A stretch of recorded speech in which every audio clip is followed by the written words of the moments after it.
أعوذ بالله من الشيطان الرجيم بسم الله الرحمن الرحيم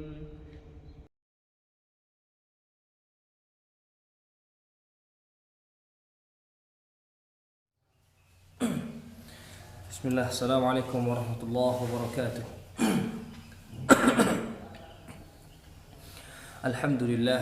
الحمد لله رب العالمين، نحمده تعالى ونستعينه ونستغفره ونستهدي ونتوب إليه، ونعوذ بالله من شرور أنفسنا ومن سيئات أعمالنا، من يهده الله فلا مضل له ومن يضلل فلا هادي له. أشهد أن لا إله إلا الله وحده لا شريك له، وأشهد أن محمدا عبده ورسوله وصفيه وخليله وخيرته من خلقه وحبيبه، بلغ الرسالة وأدى الأمانة ونصح الأمة، فكشف الله تعالى به الغمة، وجاهد في سبيل ربه حق الجهاد حتى أتاه من ربه اليقين، وترك أمته على المهجة البيضاء ليلها كنهارها لا يزيغ عنها إلا هالك. اللهم صل وسلم وبارك وزد وأنعم على عبدك ورسولك محمد صلى الله عليه وسلم وعلى آله وصحبه وعلى كل من اتبع سنته إلى يوم لا ينفع مال ولا بنون إلا من أتى الله بقلب سليم. Jamaah subuh yang sama-sama dimuliakan oleh Allah Subhanahu wa taala, jamaah Masjid Al-Ma'arij Telkom yang semoga Allah Subhanahu wa taala menjaga kita dalam segala keadaan, menjaga kita dalam segala situasi. Jamaah yang sama-sama dimuliakan oleh Allah Subhanahu wa taala, kita teringat kepada Rasulullah sallallahu alaihi wasallam di antara yang beliau lakukan di bulan suci Ramadan. Sebelum kita masuk, di antara yang beliau lakukan di bulan suci Ramadan sebagaimana disampaikan oleh Ibnu Abbas radhiyallahu taala anhu, dan ini sangat penting sekali jamaah yang sama-sama dimuliakan oleh Allah. Kata Ibnu Abbas, kana Rasulullah sallallahu alaihi wasallam ajwadun nas. Masyaallah. Sesungguhnya Rasulullah sallallahu alaihi wasallam adalah orang yang paling dermawan. Paling dermawan. Di luar bulan suci Ramadan, beliau juga menjadi orang yang nomor satu. Ajwadun nas. Ya, orang yang paling dermawan. Kemudian dikatakan kedermawanan tersebut semakin mengkristal, semakin melejit, semakin menjadi-jadi. Ajwadu ma yakunu fi Ramadan. Artinya kedermawanan tersebut dari 100% naik menjadi 1.000.000% itu di bulan suci Ramadan. Namun ada yang menarik dari perkataan Ibnu Abbas yang banyak ditadaburi atau direnungkan oleh para ulama kita. Apa kata Ibnu Abbas? Hina yalqahu Jibril. Hina yalqahu Jibril. Artinya proses perubahan Rasulullah sallallahu alaihi wasallam kepada kedermawanan yang semakin mengkristal, semakin menjadi-jadi, itu salah satu di antaranya adalah hasil dari gesekan hina yalqahu Jibril, ketika ia bertemu dengan Jibril. Apa yang dilakukan ketika bertemu dengan Jibril? Apa yang dilakukan ketika bertemu dengan Jibril? Rasulullah sallallahu alaihi wasallam mudarasah setiap malam di bulan suci Ramadan bersama Jibril. Murajaah, membaca, mempelajari kembali, mengulang-ulangi hafalannya kembali di bulan suci Ramadan. Dan dikatakan bulan suci Ramadan yang terakhir kali yang Rasulullah sallallahu alaihi wasallam ikuti, beliau mengkhatamkan atau mengulanginya 2 kali. Masya Allah. Apa yang bisa kita ambil jamaah yang sama-sama dimuliakan oleh Allah Subhanahu wa taala? Artinya Ramadan itu memberikan bekas. Ramadan ini keberkahan Al-Qur'annya itu pasti akan memberikan bekas. Sehingga bisa dikatakan orang yang gagal di bulan suci Ramadan adalah mereka yang tidak memiliki bekas sedikit pun dari puasa. Artinya tidak ada bekas sedikit pun yang ia dapatkan dari bulan suci Ramadan. Misalnya, di antara yang pernah dikatakan oleh para ulama kita, di antara bentuk kesuksesan, di antara bentuk bekas, di antara bentuk keberkahan dari bulan suci Ramadan, ketika ia keluar dari bulan suci Ramadan, ia menjadi orang yang semakin sabar. Ketika di bulan suci Ramadan terkikis rasa sering marahnya, di bulan suci Ramadan rasa egoisnya semakin terkikis. Kemudian setelah bulan suci Ramadan berlalu, terbuka hati untuk memaafkan secara sesama. Tidak bisa dipungkiri, sebab suatu kegagalan yang hakiki adalah ketika dia keluar dari bulan suci Ramadan, namun hatinya belum mampu untuk memaafkan orang-orang yang sudah menyakiti dirinya. Kita kembali bahwa Ramadan adalah bulannya Al-Quran, harus memberikan bekas, harus memberikan sebuah sentakan dalam gerakan hidup. Kita kembali, apa kata Ibnu Abbas? Ajwadun nas, Rasulullah itu di bulan suci Ramadan orang paling baik, orang paling dermawan. Wa innaka la'ala khuluqin azim. Sifatnya Rasulullah adalah sifat yang terbaik. Dia adalah makhluk yang terbaik yang Allah Subhanahu wa taala adakan di muka bumi.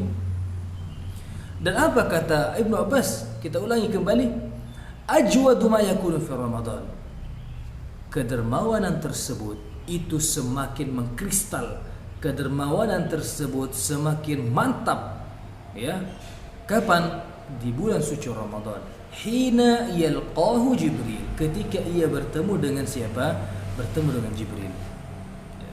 Ini yang masya Allah. Ya. Nah, pertanyaannya, ketika bertemu dengan Jibril, apa yang dilakukan oleh Nabi alaihi salatu wasallam? Mudarasah Al-Quran. Tentunya membaca, mengulangi murajaah Al-Quran. Qatadah misalnya, dikatakan Qatadah Ibn Di'amah As-Sadusi ketika datang bulan suci Ramadan, maka ia betul-betul memfokuskan diri untuk membaca dan mempelajari Al-Quran saja. Di antara ulama kita, Al-Imam Malik, dikatakan ketika datang bulan suci Ramadan, maka beliau, Imam Malik, ketika datang bulan suci Ramadan, maka beliau meninggalkan membaca hadis. Bahkan dikatakan yafirru min qiraati al-ahadits. Beliau lari atau meninggalkan itu membaca hadis. Kajian-kajian hadis ditinggalkan, dan beliau fokus membaca Al-Quran dari mushaf, dari Al-Quran.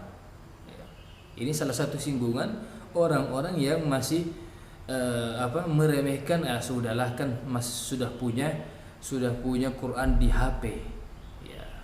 Alhamdulillah kalau misalnya Quran tersebut bisa dibaca lebih banyak di dalam HP. Ini tentang Al-Imam Malik. Ya.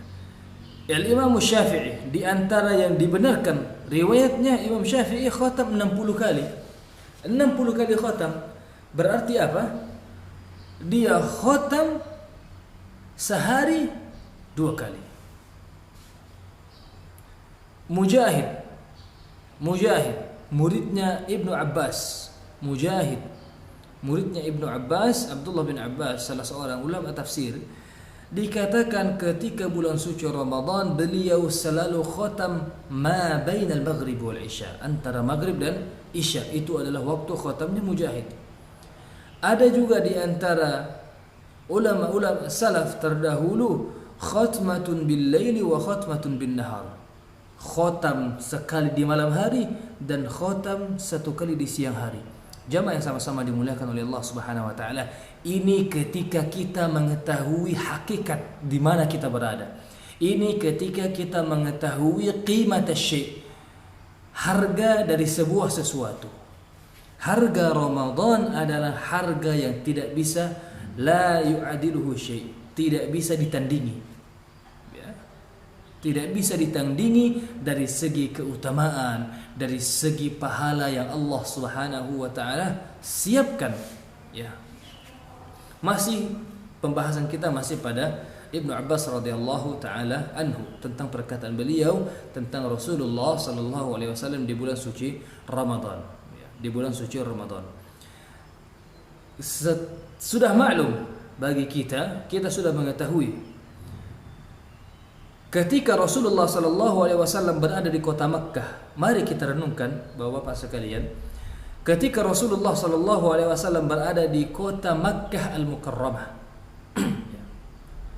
Allah Subhanahu wa taala menurunkan kepada Rasulullah sallallahu alaihi wasallam Al-Qur'an. Iqra bismi rabbikal ladzi khalaq. Khalaqal insana min 'alaq. Iqra wa rabbukal akram.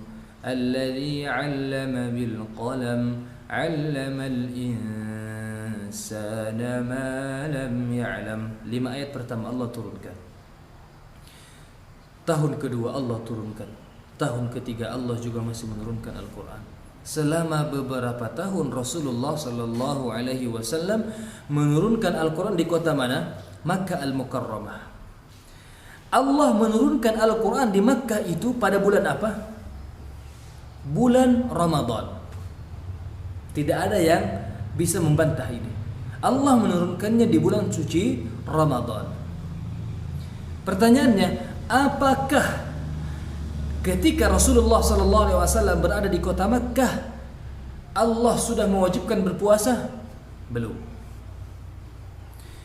Syariat puasa ini disyariatkan oleh Allah Subhanahu wa taala di tahun kedua setelah Rasulullah sallallahu alaihi wasallam berhijrah dari kota Makkah ke kota Madinah. Berarti selama Rasulullah sallallahu alaihi wasallam berada di kota Makkah belum ada namanya puasa Ramadan. Apa yang bisa kita ambil? Spiritnya. Ya. Spirit apa yang bisa kita ambil? Ya. Sebelum bulan suci Ramadan itu dikenal dengan bulan Syahrus Shiyam, bulan puasa. Ya. Sekarang kan kalau kita mendengar ini bulan apa? Oh, ini bulan puasa. Kalau misalnya bulan 12 Hijriah, pasti orang bahasakan ini bulan haji. Ada istilahnya, ini bulan kurban. Ya, kalau Syawal misalnya, ini adalah Syawal biasa, ini bulan silaturahim, bulan mudik bagi orang Indonesia. Ya, di antaranya juga bulan menikah. Ya, di bulan Syawal. Nah, apa yang orang lain kenal tentang bulan suci Ramadan? Bulan Ramadan dikenal dengan bulan puasa. Nah, tapi puasa Allah syariatkan setelah Rasulullah sallallahu alaihi wasallam berhijrah ke kota Madinah. Selama Rasulullah sallallahu alaihi wasallam di kota Makkah, bulan Ramadan dikenal dengan bulan apa? Dia dikenal dengan bulan Al-Qur'an. Dia dikenal dengan bulan Al-Qur'an. Sehingga di antara bentuk kegagalan adalah ketika tidak ada Al-Quran yang membekas di dalam hati dan jiwa kita setelah kita keluar dari bulan suci Ramadan. Benar, artinya tidak bisa dipungkiri tingkat bacaan yang memperbanyak bacaan di bulan suci Ramadan ini memang syai'un matlub, hal yang dianjurkan, yang diminta, artinya memperbanyak di bulan suci Ramadan melebihi bulan-bulan yang lainnya. Ibnu Rajab Al-Hambali rahimahullahu taala pernah mengatakan dalam kitabnya, beliau mengatakan memang benar ada larangan membaca Al-Qur'an kurang dari 3 hari.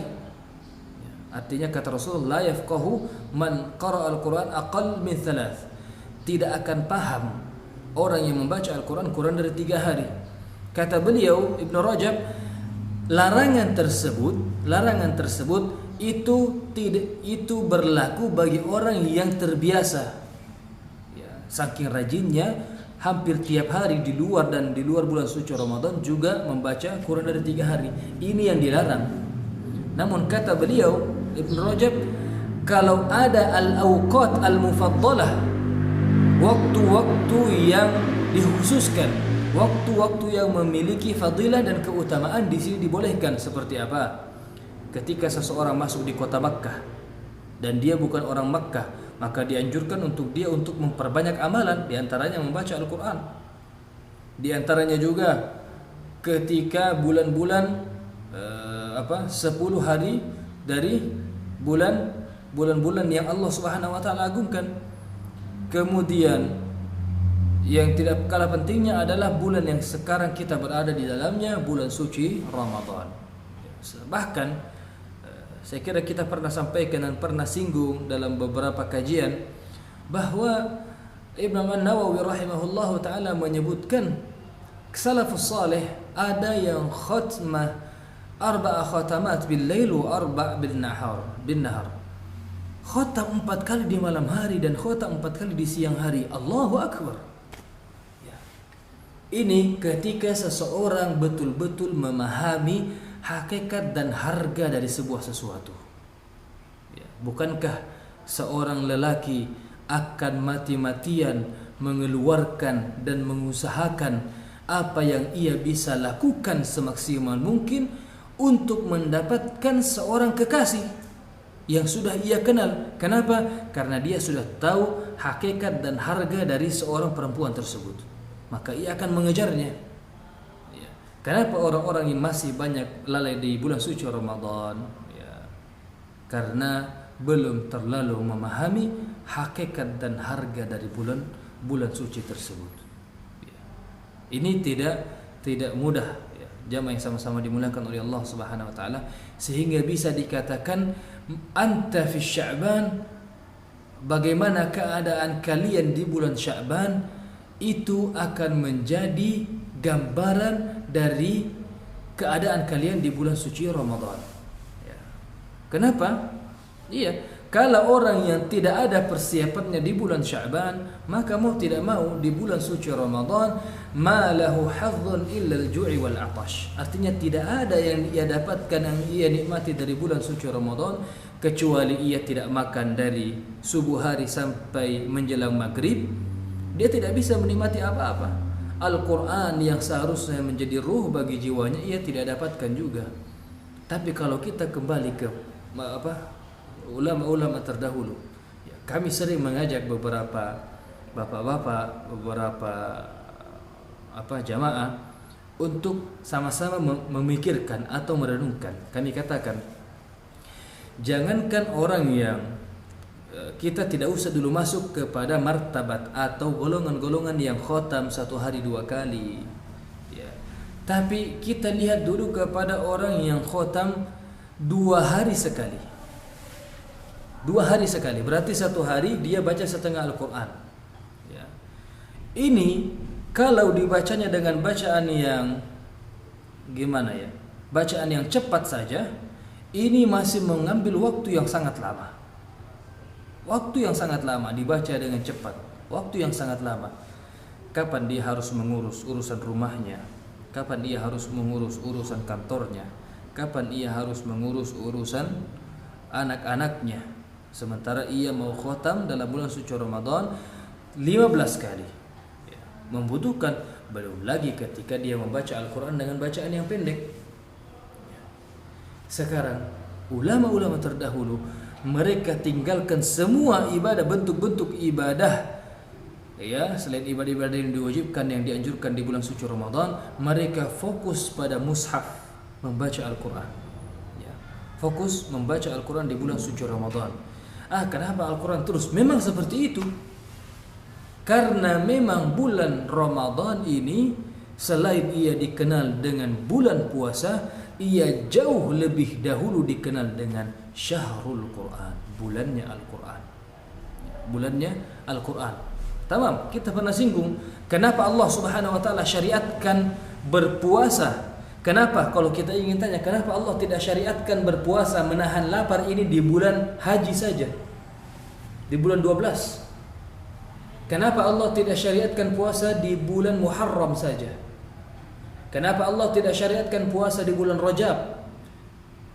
Kenapa Allah memilih bulan suci Ramadan? Mengapa Allah Subhanahu wa taala memilih bulannya Al-Qur'an disyariatkan puasa? Ya. Kenapa? Ya. Kita rasakan. Silakan bawa Bapak rasakan. Silakan ambil Al-Qur'an, baca Al-Qur'an dalam keadaan kenyang. Ya. Dalam keadaan kenyang. Apa yang terjadi? Kalau membaca Al-Quran dalam keadaan perut penuh atau dalam keadaan kenyang, yang terjadi adalah ngantuk, berat, badan tidak semangat, bawaannya ingin segera berbaring, bawaannya ingin segera tidur, bawaannya hanya ingin menonton YouTube dan lain sebagainya. Tapi berbeda dengan orang yang menikmati ibadah tilawahnya ketika dia dalam keadaan lapar. Ini yang menjadi sehingga kenapa ulama-ulama terdahulu ini buku-buku mereka, tulisan-tulisan mereka menjadi tulisan-tulisan yang hebat, bestseller di zamannya dan bestseller di zaman setelahnya. Kenapa? Salah satu di antaranya mereka bukan orang yang terlalu banyak memikirkan masalah perut. Al-Imam Ahmad, ini sering kami singgung, Imam Ahmad pernah ditanya, apakah seseorang itu bisa mendapatkan kenikmatan dalam ibadahnya, khususnya ibadah membaca Al-Quran, tadabbur, ta'ammul Al-Quran, sementara dia dalam keadaan kenyang? Kata Imam Ahmad, la ara dzalika. Tidak, sulit sekali. Rasakan bapak-bapak sekalian, misalnya kita sekarang menikmati tarawih, salat tarawih. Ini masukan dari saya. Kalau ingin menikmati sholat tarawih, jangan makan sebelum sholat tarawih. Jangan makan sebelum sholat tarawih. Ya. Bisa ketika misalnya berbuka puasa, 2 butir kurma, 2 buah kurma, kemudian air. Ada zam-zam, alhamdulillah. Tidak ada zam-zam, minuman-minuman yang lain pun bisa diminum. Ya. Intinya tidak terlalu kenyang. Ya. Kenapa? Ada di antara kebiasaan beberapa kabilah atau beberapa orang di Jawa kalau tidak salah ya, kami dapat dari kawan-kawan, katanya saya kalau di kampung buka puasa itu langsung nasi, langsung makan berat. Jadi misal 10 menit sebelum berbuka puasa itu sudah siap nasi, ayamnya, sayurnya, sambalnya dan lain sebagainya. Itu semua sudah siap. Begitu Allahu Akbar, mereka semua makan. Karena bagi mereka untuk mengobati lapar ini tidak bisa dengan hal-hal yang pisang, apalagi es buah dan lain sebagainya. Langsung makan berat. Ya. Tidak jauh beda dengan beberapa keadaan kita. Memang tidak makan nasi langsung, tapi semua bentuk makanan yang ada di depannya disikat. Es buahnya lah, pisang hijaunya lah, apalagi lumpia, donat, tahu isi, bakwan dan lain sebagainya, semua dihantam menjelang sholat maghrib. Menjelang sholat maghrib semuanya dihantam. Ini akan membuat apa? Makanan sudah sampai di sini, demi Allah tidak bisa lagi merasakan nikmatnya ibadah. Tidak bisa, tidak akan bisa merasakan nikmatnya ibadah. Yang terasa apa? Yang terasa ketika bangun sholat isya kemudian ikut sholat tarawih bersama imam. Yang terasa apa? Berat. Sehingga ketika imam membaca setengah satu rakaat, satu halaman misalnya, oh yang ada adalah apa? Ini imam lama betul. Apalagi kalau rukunya ditambah agak lama sedikit, ini imam lama sekali. Ini apa? Tidak ada dari ibadah kita yang kita nikmati. Tapi coba kita rasakan. Berbuka puasa dengan 1 atau 2 atau 3 butir kurma saja, kemudian minum air 1 atau 2 gelas, akan terasa lapar yang terasa itu akan hilang dengan 3 butir kurma atau dengan 1 buah pisang dan lain sebagainya. kemudian rasakan nikmatnya sholat isya dan sholat tarawih. Ya. Silahkan. Kalau misalnya sudah hanya misalnya berbuka sedikit saja, kemudian minum air saja, kemudian sholat isya dan sholat tarawih masih belum, artinya masih tetap ngantuk, berarti ada yang perlu dipertanyakan dari sistem-sistem syaraf yang ada di tubuh kita. Artinya tidak akan ada masalah insyaallah ta'ala, dan rasakan sendiri. Ya. Misalnya di antara kebiasaan orang Arab yang sebagian yang kami pernah dapatkan di Qasim, mereka memang betul-betul tidak makan setelah salat maghrib, dan mereka hanya berbuka dengan kurma. Setelah salat maghrib mereka menunggu isya, setelah salat isya mereka salat tarawih, nanti setelah selesai salat tarawih baru hujum. Apa hujum? Mereka serang makanannya, kabsha, mereka serang untalah, anak kambing lah, dan lain sebagainya. Itu yang mereka serang. Terkadang bisa sampai sahur tidak butuh lagi sahur, nanti sahur hanya dengan kurma saja. Itu yang mereka lakukan. Di satu sisi misalnya ya kadang-terkadang terbuang-buang nasinya, tapi satu sisi yang sangat baik adalah apa? Mereka mampu menikmati ibadah mereka. Ini tadi jawaban dari kenapa Allah Subhanahu wa taala memilih bulan Ramadan, bulannya Al-Qur'an, bulan di mana kita harus memperbanyak tilawah Al-Qur'an, dipilih untuk disyariatkan puasa di dalamnya agar kita menikmati bacaan Al-Qur'an ini dalam keadaan kosong perut. Kita nikmati bacaan Al-Qur'an di siang hari jam 9, siang hari, sore hari, kita nikmati dalam keadaan kosong perut. Dalam keadaan kosong perut, dan akan terasa nikmatnya. Silahkan, saya kira di sini misalnya ada di antara kita, ada antara pemirsa atau yang mendengarkan kajian, ada seorang dokter, ya, insya Allah dia seorang dokter tahu apa yang membuat seseorang, salah satu di antara faktor-faktor yang membuat seseorang ngantuk itu apa. Apalagi kalau bukan makan yang banyak. Berbuka dengan makanan yang banyak itu sangat mengganggu. Bagi kami bukan mengganggu aktivitas, tapi mengganggu ibadah. Ya. Sehingga yang terjadi, yang bermunculan dari berbuka dengan yang banyak ini apa? Kasih tahu imamnya, tolong dipercepat. Salat isya dan salat tarawih usahakan 20 menit saja. Ini didapatkan. Kami pernah diminta menjadi seorang imam di salah satu masjid. Rakaat pertama dan rakaat kedua kami membaca satu halaman. Artinya satu halaman ini dibagi menjadi dua rakaat. Dengan bacaan yang agak cepat. Innal ladzina kafaru sawa'un 'alaihim a anzartahum am lam tunzirhum la yu'minun. Cuma setengah halaman. Rakaat kedua setengah halamannya. Apa yang terjadi setelah salam dari rakaat kedua? Ada yang bisiki, Ustaz, bisa cepat sedikit? Kami katakan, oh iya. Akhirnya kami membagi satu halaman itu kami membagi menjadi 4 rakaat. Satu halaman 4 rakaat. Setelah salam ada yang lagi datang, Ustaz, kalau bacaannya sudah bagus, kayaknya bisa dikurangi lagi ruku dan sujudnya. Karena ini permintaannya jamaah. Apalagi yang menjadi masalah ini kalau bukan disebabkan dengan perut yang penuh. Kalau perut ini tidak terganggu, insyaallah ta'ala kita akan menikmati ibadah di bulan suci Ramadan. Artinya, jamaah yang sama-sama dimuliakan oleh Allah Subhanahu wa taala, sebagai kesimpulan, Ramadan ini, di bulannya Al-Qur'an ini, bulan tilawah Al-Qur'an. Artinya memang bagian dari Al-Qur'an ini lebih banyak di bulan suci Ramadan. Allah tambah lagi dikondisikan kembali kita dalam keadaan lapar agar apa? Agar kita menikmati ibadah tilawah tersebut. Sungguh merugi ketika tidak ada bekas yang kita dapatkan dari bacaan-bacaan Al-Qur'an kita di bulan suci Ramadan.